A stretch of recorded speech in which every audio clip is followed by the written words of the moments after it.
From the studios Prime Minister of the Department of Talks Communications with Honorable in Prime Phillipsburg, Minister Sylvaria Jacobs. Prime Minister Talks with Honorable Prime Minister Sylvaria Jacobs. Hello, everyone. I am Sylvaria Jacobs, your Prime Minister, and this is Prime Minister Talks, episode 30. During this month of November, we've been doing some specials related to domestic violence, and today is no exception. My lovely guest today is none other than Cassandra Richardson, who is a gender-based violence specialist. Gender-based violence specialist right here on St. Martin of St. Martin. She's passionate about social justice issues, a community developer, mobilizer in her own right, lover of people and all things fun. I know Absolutely. that. She built her academic and working career in the United States and Canada, respectively, holding bachelor degrees as well as 2 master's degrees. I think I'll let her talk about that because this is really, really interesting. And then she has worked in St. Martin as a gender-based violence specialist. She's a mental health professional, offers counseling and therapy, community educator. Let me let you tell the people who is Cassandra Richardson. Cassandra, welcome to PM Talks. Thank you, Honorable Minister. So St. Martin sent me to school. Yay. And I'm very appreciative, and I just continued. Because lo and behold, who would have known that I love learning so much? So I also obtained after my bachelor's degree in Minnesota. Mm-hmm. I left and I went to Canada, and I obtained a master's degree in communications and social justice. So not just, communications. We had to go the extra mile. Mm-hmm. And then after that, a couple of years after that, when I was working in Canada, I found that I didn't know a lot about the group that I was working with. So I decided to go back to school and obtained another master's degree in social work, in clinical social work. Yeah. Wow. And so how did gender-based violence become your specialty? That was accumulated, right? So there's no actual real courses, but it depends on experience. It depends on the work that you do in the community, and then also courses to sort of to beef it up. So you currently are the founder of the Wildflower Institute? Yes. And that is where you do your counseling, etc.? Well, it's part of where I do my counseling, and then also another part of where we do community awareness on mental health, issues on violence, and what really provokes violence. And then another thing that we want to do is we want to do some research in our community because we recognize that that's data lacking. Is definitely necessary. Yeah, so we want to do a lot of that. How I met Cassandra since she's been back is as the director of the Safe Haven Foundation. So we had Vanessa, who's the current director, and I know you have your passion for Safe Haven as well. Yeah. And so I would like you to explain to our audience what is gender-based violence. Yes. Because I think even Mr. Brown was a bit confused about that. Okay, so gender-based violence is a larger umbrella, right? So domestic violence is one of the forms of gender-based violence. Yes. I thought it was the other way around. Gender-based violence is really across, it's broader.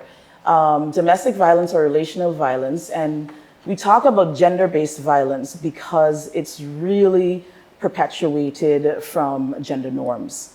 Also what we call or identify stereotypes. So what is a woman? What is a man? Where's the man's place? Where's the woman's place? And there's no sort of negotiation in between. And from that is where we get a lot of the tension, right? And then those understandings of, keeping each gender in their place. So when we look at gender-based violence when we look at domestic violence under the framework of gender-based violence, we then start to deconstruct and look at how women, because they're really, really the group that is really affected by gender-based violence mostly. Not to say that men don't get Aren't falling yeah, victim they to don't it, right? fall victim to domestic violence, but usually it's women. Yeah. Yeah. Women and girls. And actually. women, yes, women and girls, Yeah. are really the victims.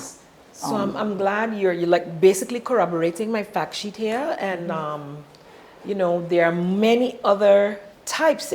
It was mentioned that Yeah. it can be identified. The violence against like a gender-based Yes. could be identified as physical, sexual, as well as psychological. Psychological And I think and that emotional. term, I mean, Yeah. everyone can figure out what the physical is Yeah. and what the sexual is, Yes. but many don't understand the psychological. Yeah. Can you tell us A little bit about Yeah. that? Yeah, sure. So the psychological or emotional abuse is what abusers or persons that abuse tend to put on their victims without touching, right? So it's how you make that person feel, either by yelling, screaming, name calling, making that person confused.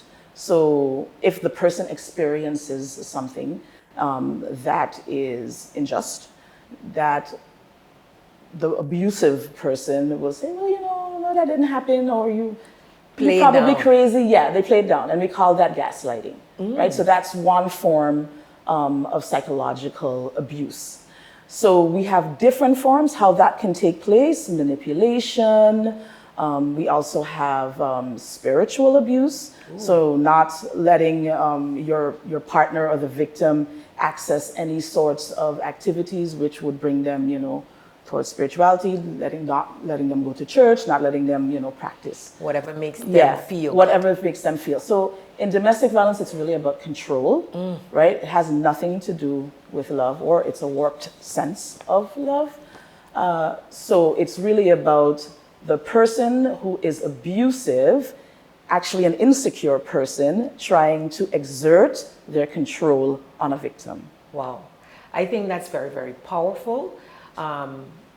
What I am busy doing, and together with the Ministry of Justice, is bringing as much attention as possible to this phenomenon that has been really quite silent, you know. It has the phenomenon of silence, and one of the things we want to do is break the silence. So come back, we're going to take a short break, and PM Talks, back with Cassandra Richardson talking about gender-based violence. Prime Minister Talks with Honorable Prime Minister Sylvaria Jacobs. The coronavirus has changed our lives. As a result, we have to practice social distancing and take precautionary measures in order to protect ourselves and those around us. Our supermarkets and businesses are following protocol to ensure that you, the customer, have a safe visit at their establishment. There are rules in place, but we need you to respect and follow them as directed. If you don't, then you're putting yourself and others at risk. Remember that only one person per family is allowed to stand in line and shop. Use hand sanitizers whenever possible. Follow the marked arrows showing one-directional traffic in all aisles. Monitor your surroundings and make sure that you and others maintain the 2-meter protocol. Please adhere to the rules and regulations of the establishment. Just remember 2 for 2. 2 meters for a better tomorrow. Please maintain social distancing and keep 2 meters away to protect your life and the life of loved ones, family, friends, and neighbors. Taking 2 meters today will help us to make it to a better and brighter tomorrow. 2 for you and 2 for me. This message is brought to you by the Prime Minister as chair of the EOC and by the Ministry of TIAT. Prime Minister Talks with Honorable Prime Minister Sylvaria Jacobs. Good day. We're back with Cassandra Richardson on PM Talks, and we were talking about gender-based violence and the types of violence. So she went into psychological violence for a bit, and I think we really have to, as a community, research that part and address ourselves, because I think sometimes it's also parent to child. Yes. And it doesn't matter then what gender the child is. Nope. And that could be a frustrated mother or father, you know, exerting that type of quote unquote abuse without hitting. Yeah, without hitting. Yep. So we would also like to talk a bit about sexual abuse. So physical abuse we know is hitting excessively, and that has some cultural, a spanking versus a beating. Right. Right. And we've had those discussions, I think, even in my years as an educator in schools with parents and finding different ways to adjust behavior. Yeah. And sexual abuse now, I don't know if it's meant to adjust behavior. It's just a power thing, right? Yeah. Sexual abuse has been really identified as one, or if the most severe abuse that happens to women, girls, boys as well, right? And it really has to do with your body being violated in that way, in that intimate way from a trusted person. And then there's a lot of shame that's associated around that type of abuse, right? So even though abuse it really has the connotation of a lot of shame, the sexual abuse is worse. It's really worse. And that's because of how our society thinks about sex, and the intimate connotations concerning that. Yes. So when victims, in my experience in talking to victims of domestic violence, when there's a sexual act or the sexual violation done to their body, it is hard for them to talk about, for one, because like I said, there's a lot of shame that's associated. But the sinister thing in communities, when we look at gender-based structures of, men, women, socialization, is that the communities, in some communities, it allows it to continue, where females or where women are the recipients of sexual abuse. And then the right? dependency Right. and all of that. Yes. And so then victims then feel violated again by society. In the case that they have to make reports, they always have to talk about the issue of the violation, whether it's with police, whether it's with a counselor with me. If they have to go to get another service, then they have to explain themselves again. Right. So reliving it is very challenge. traumatizing. Yeah. And I think that a lot of professionals, we talk about that and trying to lessen victims having to explain that over and over again. But also systems within society have to address it, because that's the re-victimization of the victim when nothing is done. Right. Then they feel that, okay, I've just been abused. I just told my story probably 5 times, and still the perpetrator hasn't been addressed. He's allowed to walk away. He hasn't been even put in jail, and here I am. So this silences me. Yeah. Right? Like, what sense does it make? Yeah. And especially if it's in the family. Yeah. Then there's that trauma as well. Yes. And if it's not addressed, it's allowed to intergenerationally continue. Oh, wow. Yeah. And our community is too small. small. I mean, it shouldn't happen in any community.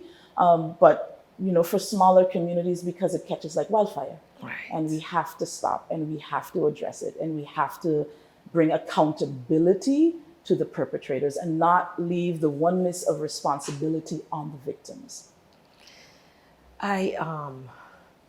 For me, it's really difficult. I've heard stories from children. Yeah. And As an educator. they don't, as an educator, and I know it's so hard. Yeah. How important is communicating with someone you trust? Yeah. From a victim's point of view. You're counseling the victim most of the time, I assume. Yeah. We will, in the third segment, talk also about the alleged abusers. Let's say alleged. Alleged. Okay. Or, nice. not just say The abusers. because part of I think re-education is not labeling everybody. Someone that perpetrates abuse, maybe that would be better. Yes. Yes. Someone that perpetrates or abuse. perpetrates an abusive behavior. Oh, So, to get even more correct. So we're Yes. separating the person from the the act. behavior. Yes. And that's something as an educator that I learned to do. Yes. And it helps with the students as well, because, or the child or the female or the person that has been abused, to not take on the persona also of the victim. Yes. An act Always has also happened to very you, but important, you are not that act. Exactly. So how important is communication and finding a person of trust? Because for me, the hardest part was if a parent doesn't believe you. Yeah. Very important. Yes. But we also have to make it safe for the individual. So professionals, community have to make the scene safe for the victim to be able to talk about that, right? And then also follow up with doing something about it, especially where there's a child that's concerned, because children have the least authority when we look in terms of people, right? They aren't allowed to work, or they can't work. They depend on their parents for everything. They can't drive. They can't get an apartment. They can't move out. So it's really important for the most vulnerable amongst us to make sure that we have a catch for them, Right. A safe place. a safe place for them to talk about it and then to follow up and to do something about it, to intercept. So yeah, it's really important for them to be able to come out and for us to make it safe for them to speak. Because the risk is that not only if the person isn't allowed to speak, but if it also allows the abuse to continue. Right. And then what happens is that children grow up to be adults. They form very dysfunctional relationships. They have a very adverse sort of behavior towards sex and sexuality, promiscuity, getting in risky behavior, just a whole bunch of, really not great things. Many consequences outside of their own control, Yes, really. exactly. Wow. So I think it's a good thing we're having the panel discussion. 28th of November. Yes. So there'll be a lot more of this type of discussion from a whole gamut of people on St. Martin with views from all angles. And so we have another segment coming up. And I'm going to ask you to stay tuned to that because there's more to talk about even on just this main topic right here of gender-based violence right here on St. Martin. Prime Minister Talks with Honorable Prime Minister Sylveria Jacobs. Every day at the Civil Registry Department, we are confronted with at least one customer who did not pay attention to the expiration date of their passport, such as the Lockharts. To avoid this from happening to you and your family, we urge you to check the validity of your passport. If your passport is about to expire, please follow these simple steps to make an appointment. Visit appointments.stmartingov.org and follow the easy steps. All applicants must apply in person, last issued Dutch passport, 2 recent photos taken within 6 months. Minors must be present with legal guardians. Fee for adults, 210 guilders. Fee for minors, 150 guilders. Additional information can be requested. 4 weeks processing time. Your identity is your responsibility. Prime Minister Talks with Honorable Prime Minister Sylveria Jacobs. Welcome back to Prime Minister Talks. I'm here with Cassandra Richardson of Wildflower Institute and the former director of Safe Haven. One of the places that she was talking about is a safe place for families, and also women with children are allowed to go. We talked about communicating, being able to tell someone, and looking out within your family for some of the signs. So I'd like you to go a little bit into, first of all, what are some of the signs that family members can look out for? And then secondly, where do people go right here on St. Martin? Okay, to get support and help. To get support and help. So some of the signs, well, it depends, right? So if we're talking about, maybe you have a teenager that starts dating, right? Or if you have a friend or your neighbor that you may think that is experiencing some sort of relational violence.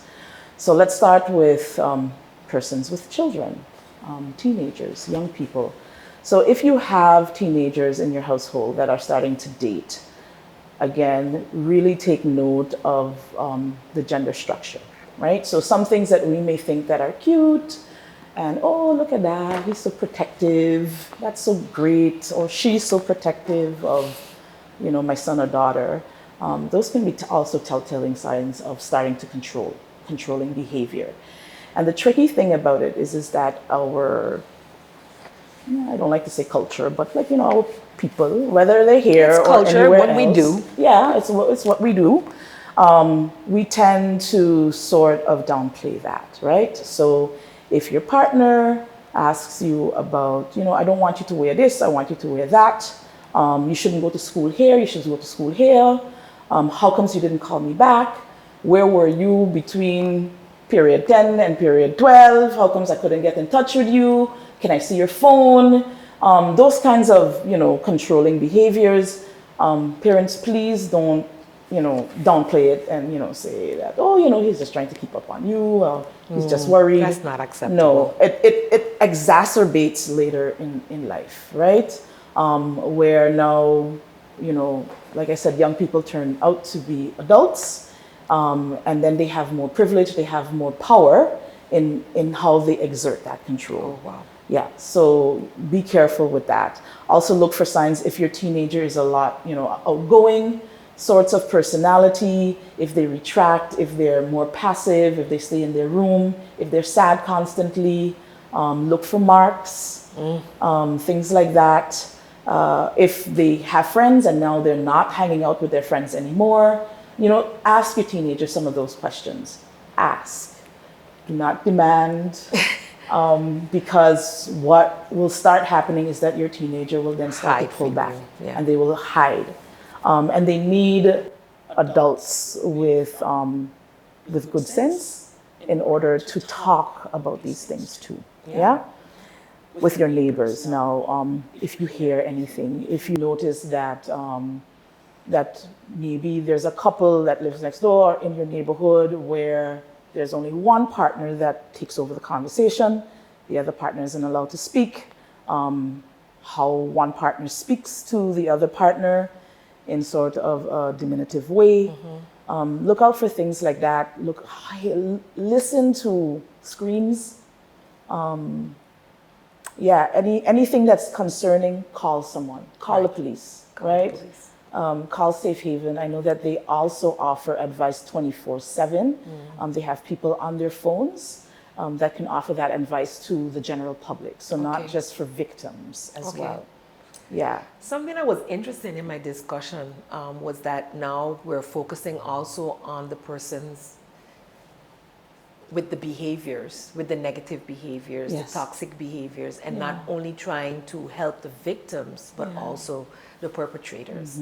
And so you mentioned the police, you mentioned Safe Haven. Yeah.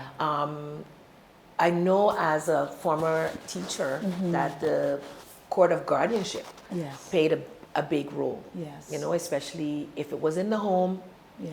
and if one of the parents were involved, especially, or if the parent was disbelieving of the child. Yeah.